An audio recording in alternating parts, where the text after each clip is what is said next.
As I told you last week, for the next couple of weeks, we're going to look at stories of people who are searching for the sweet spot in life. It's my belief that each of us has certain talents and gifts that are directly on loan from God, and when we actually take those gifts and they become either the purpose of our life or in some cases the profession of our life, that's when we find contentment. And in a little bit, we're going to have our first story in this series. But first, I want to look at something in the Bible. There is a story that I believe that is told in the book of Matthew of somebody, and I'm taking this out of context a little bit, but it's a story about somebody who buries their talents in the sand. Now, the Bible, and this is the part that I'm taking out of context, the talents that the Bible is referring to is actually currency. It's a coin. The talents I'm referring to today are gifts, talents. And we're going to introduce you to somebody who did do just that, buried his talents in the sand. He didn't bury his talents in the sand because he was afraid of rejection or because he didn't think he was good enough. He buried them in the sand for a long time because he wasn't exactly sure that he liked his talents and gifts. So often we associate the word gifts with passion, but oftentimes, for many of us, we're not very passionate about what God has given us. We'd like something else. And so we have to learn how to love what God wants us to do. And so now, here is my friend, Mitch.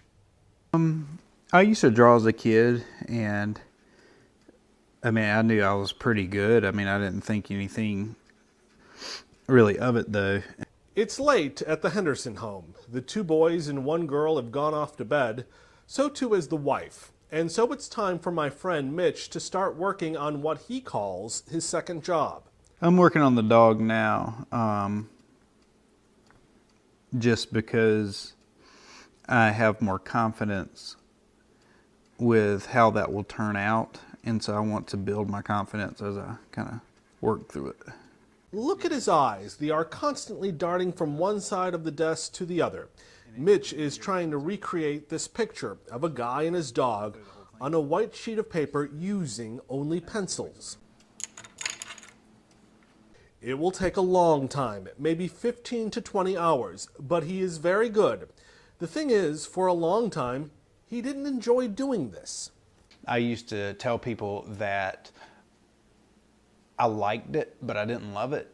And it was always a struggle for me to figure out why God gave me this talent and I don't like it or I don't love it. It's something that I'm blessed with, but I'm not rushing home from work looking for it to draw. You know what I mean? Like, I would have to make myself do it. What's not to love? Well, there are a few things. First off, it's an incredibly lonely gift. There's only the ticking clock and scraping of lead to keep you company. Whereas with this one, you'll be able to see the pencil strokes. Like, it's just more, it was a quicker drawing because... Secondly, like any other art, you have to embrace the concept of failure. No matter how good you are, you're never as good as you want to be. To me, this picture looks like a photograph, but Mitch sees only the imperfections. He sees this picture as something that missed the mark. But things started to change for him when he realized God wasn't calling him to create a masterpiece, but actually giving him a way to provide as a husband and father. A friend told Mitch he should put his drawings up on Facebook, and when he did, suddenly other commissions started to pour in. Mitch went from doing one every other month to one a week. Can I interrupt real quick? Now, is that, now that's, I say Facebook. Now, clearly, it's God's provision. So do you want like the godly answer kind of thing? None of us know how God will use Mitch's art, but right now, he's using it so Mitch can be a husband and a father. Mitch's wife is homeschooling the kids, and it is the extra income from this second job, from the dogs, from the cats, from the babies, and from the couples that makes that all possible. Mitch may not love what he does, but he is certainly falling in love with how God is using it. So I always sort of envision like, one day I'm going to die and get into heaven and, God's going to be like, I gave you this talent, and you didn't do anything with it. But now I don't feel that way anymore. Now I feel like I'm not wasting it. And so let's take a look. Let me show you one more time that photograph that Mitch kept on looking at back and forth and back and forth. There it is. That's the photograph, the man and his dog, the stranger and his dog. And here is what Mitch did with it. He is, as I said, a very talented friend of mine, and he's a very good friend. There's a story that I would love to tell you, but it would embarrass Mitch, it would embarrass his wife. But suffice it to say, a couple of years ago, when I really needed some friends, some believers to come alongside of me, Mitch and his wife did just that in a very tangible way. They showed me the love of Christ, and were there for me when a lot of people weren't. And I'll never forget that. And Mitch doesn't have a website. He's just doing this kind of through word of mouth. And so as a favor, not as a favor, he didn't ask me to do this, but as a way to pay back this great debt of gratitude that I have towards him, here's my email address. If you would like a drawing done by Mitch, I want to personally put you in contact with him.